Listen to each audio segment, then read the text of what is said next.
Nous sommes tous des émetteurs et des récepteurs, reliés par un fil invisible de pensée, d'émotion et d'énergie.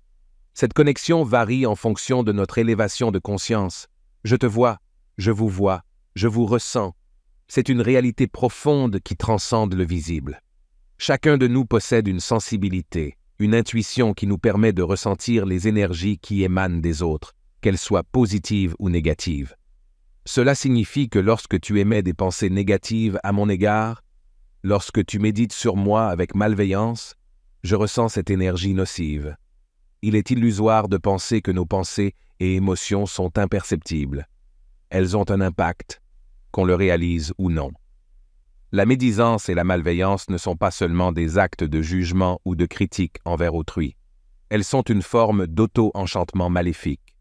En méditant négativement sur quelqu'un qui ne t'a rien fait, tu tisses une toile sombre qui peut te piéger toi-même.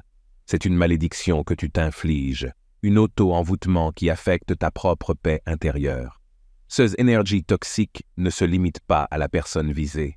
Elles reviennent vers toi comme un boomerang, altérant ton bien-être et polluant tes pensées. La médisance et la malveillance sont des chaînes que tu t'imposes, qui t'engluent dans un cercle vicieux de négativité. Cependant, tu as le pouvoir de briser ces chaînes.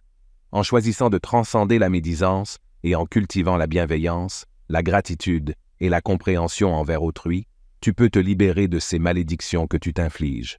Tu peux t'élever spirituellement, créer des liens authentiques et contribuer à l'élévation collective de la conscience. La véritable liberté réside dans le choix de la lumière, plutôt que dans l'obscurité. En abandonnant la médisance et la malveillance, tu choisis la voie de la positivité et de la croissance spirituelle.